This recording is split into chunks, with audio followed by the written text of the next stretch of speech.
Dile que está a tu lado, Dios está aquí. Dios está aquí. Y yo quiero ir a la palabra del Señor para compartir la palabra en esta mañana. Y quiero que por favor esté puesto de pie, acompáñame por un momento en 2 de Timoteo capítulo 3.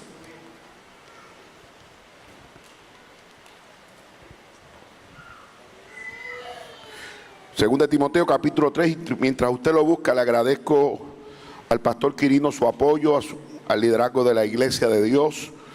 Él es nuestro supervisor de distrito, ha sido miembro del comité ejecutivo por un montón de años. Así que ha sido un líder muy querido, muy especial, muy serio, muy de Dios. Yo doy gracias a Dios por él. Capítulo 3 y el verso 10 de la segunda carta a Timoteo. Tú en cambio, leo en la versión internacional, tú en cambio has seguido paso a paso mis enseñanzas, mi manera de vivir, mi propósito, mi fe, mi paciencia, mi amor, mi constancia, mis persecuciones y mis sufrimientos. Y estás enterado de lo que sufrí en Antioquía, en Iconio y Listra, y de las persecuciones que soporté. Y de todas esas me libró el Señor. ¿Se atreve a repetirlo conmigo? Y de todas esas me libró el Señor. Señor, gracias por este honor que me das de estar en este púlpito junto a mis hermanos y mis hermanas. Te pido que traigas una palabra a mi corazón y que yo pueda transmitirla, y que esta palabra bendiga la vida de aquellos que necesitan de un toque de tu presencia, que necesitan de la administración tuya. Señor, en esta adoración poderosa del Espíritu que hemos vivido, envía tu palabra y tócanos y ministranos a la gloria de tu nombre, Señor. En el nombre de Jesús te lo pido y te lo imploro. Amén. Antes de sentarse, se atreve a adorar al Señor por un momento ahí. Adórelo a su estilo, a su forma. Adórelo, adórelo. Dile: Señor, gracias, tú eres bueno. Te adoramos, te adoramos, te adoramos, te adoramos. Tú eres bueno, Señor, te adoramos. Gloria a Dios. Pueden sentarse. Gloria al Señor, gloria al Señor. Déjenme trabajar con este verso bíblico que el apóstol Pablo lo afirma en la segunda carta a Timoteo. Y obviamente Pablo escribe una segunda carta porque en la primera le habla a Timoteo de un montón de cosas que son interesantísimas.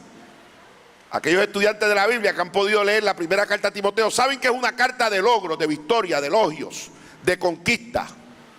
Pablo le dice a Timoteo: la vida cristiana es de logros, de victorias y de conquistas. Y afirma en la primera carta que definitivamente nosotros hemos sido llamados a ir de gloria en gloria, de bendición en bendición. Y empieza a explicarle a Timoteo inclusive estructuras. Cuando Dios te bendiga, haz esto. Cuando Dios prospere la iglesia, haz esto. Cuando sientas que Dios está sobre ti, haz esto. Bueno, esa primera carta usted la lee 1, 2 y 3 veces y usted va a sentir un avivamiento en su espíritu, porque es una carta que afirma los logros en el reino, y eso es poderoso. Pero parece que Pablo le interesó escribir la segunda carta para decirle a Timoteo: Timoteo, te quiero decir que hay algo más en la vida cristiana. Que la vida cristiana la componen no solamente logros, victorias y conquistas, sino que hay algo más que tiene que estar claro en tu ADN, en tu experiencia cristiana. Hay algo más que tú tienes que repasar, que de alguna manera tiene que caminar contigo, tiene que andar contigo, y tiene que de alguna manera haberte concientizado de que la vida cristiana se compone de otros elementos que uno tiene que repasar de vez en cuando y de cuando en vez. Y habla Pablo a Timoteo y le dice: Timoteo, aquí en el reino, para caminar en la victoria y en la vida cristiana, tienes que entender que Dios establece propósitos. Diga conmigo: propósito. Yo no estoy aquí por estar. Usted no está aquí por estar. Dios tiene un propósito para tu vida y ese propósito se tiene que afirmar a pesar de las tormentas, de las situaciones duras y difíciles. El propósito de Dios se va a cumplir. Y esta es una palabra moderna que se está utilizando en los últimos años mucho. La verdad que el Nuevo Testamento la menciona como 17 veces. Pero yo me crié en la iglesia hablando no de propósito, sino de voluntad de Dios, que es más o menos lo mismo. Yo me acuerdo cuando los padres de la iglesia decían: tienes que estar en la voluntad de Dios. No puedes caminar fuera de la voluntad del Señor. Era algo que enseñaban los padres de la iglesia para decirle a uno: Dios tiene una voluntad y en esa voluntad tú tienes que estar. Y le llamaban voluntad perfecta. Luego apareció un listo y inventó lo de la voluntad permisiva, que tú estás donde quieras y a que a Dios no le molesta. No, mire, la verdad es que tú estás o no estás en la voluntad de Dios. Tú estás o no estás en el propósito de Dios. El propósito de Dios no depende de las circunstancias. El propósito de Dios no depende si estás en una temporada buena o en una temporada difícil. El propósito de Dios es una voluntad, es una palabra que Él te ha dado, que no importa las circunstancias, no importa si el infierno se levanta contra ti, el Señor va a cumplir el propósito en tu vida. Ay, Kamashai. Propósito, voluntad. La voluntad de Dios para nosotros ha sido establecida en la eternidad, Son experiencias únicas. Hay gente que piensa que la voluntad de Dios se forma como las comidas en el microondas, a la orden. Yo vine el domingo por la mañana y lo que Dios va a hacer conmigo lo inventó esta mañana para mí. Así que yo quiero la voluntad de Dios caliente como el desayuno. No, yo quiero decirte que no es así. La voluntad de Dios es antes del principio, es en la eternidad. Dios separó su voluntad para contigo y para conmigo. Desde antes que naciera, ya Dios estableció por dónde tú vas a pasar, cómo Él te va a bendecir y a dónde Dios te va a llevar. Y esto es interesante, porque a veces nosotros medimos la voluntad y el propósito de Dios por las cosas que pasan a nuestro alrededor. Si hay gigantes, esa no es una temporada de Dios. Si hay tormenta, esa no es una temporada de Dios. Mire, yo quiero aclararte eso. En las tormentas y frente a los gigantes es cuando se prueba el propósito de Dios. Es cuando uno puede crecer. Es cuando uno afirma su fe. Es cuando el carácter de cristiano se solidariza. Es cuando la vida cristiana toma sentido. No en las vacas gordas. Ahí cualquiera dice amén. Ahí cualquiera grita. No, el grito de júbilo es cuando la piña está agria. Cuando no hay quien siembre los graneros. Cuando la situación se pone difícil. Cuando viene el diagnóstico médico y yo puedo mirar para el cielo y decir: mi socorro viene de Jehová, porque esto que estoy pasando no me va a matar, sino que Dios tiene propósitos conmigo. Propósito. Dios tiene un propósito. Propósito. Por eso es que los propósitos de Dios te hacen mirar de una forma distinta a lo que tú estás viviendo. A lo mejor tú has llegado aquí pensando que por lo que estás pasando es tu final. Mentira, ese no es tu final. A lo mejor tú estás pensando que lo que te dijeron te va a destruir. Mentira, eso no te va a destruir. Porque si Dios te dijo que pasaras al otro lado y que en el otro lado hay bendición, no importa lo que pase en el medio, tú vas a pasar al otro lado donde el Señor ha establecido. Por eso que mientras todo el mundo estaba temblando, David miraba a Goliat con posibilidades, con futuro. No, tú no estás ahí para destruirme. Dios dijo que iba para el otro lado. Así que tú te vas a caer como quieras. Te cae a las buenas o te cae a las malas, porque el propósito de Dios no es en la rodilla de los gigantes, es al otro lado de rodillas los gigantes. Propósito.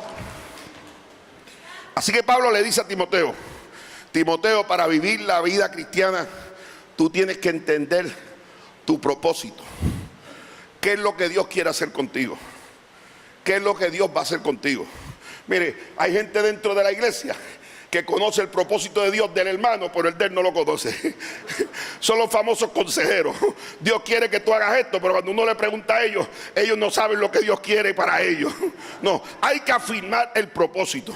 Hay que entender lo que Dios va a hacer contigo, lo que Dios te ha prometido, lo que Dios ha dicho que va a hacer con tus hijos, lo que Dios te ha dicho que va a hacer con tu matrimonio, lo que Dios te ha dicho que va a hacer en tu trabajo. Si tú tienes una palabra de Dios, no te dejes llevar por lo que tú estás mirando. El propósito de Dios es más poderoso de lo que ven tus ojos. El propósito de Dios es una palabra que Él te ha dicho se va a cumplir y se va a cumplir.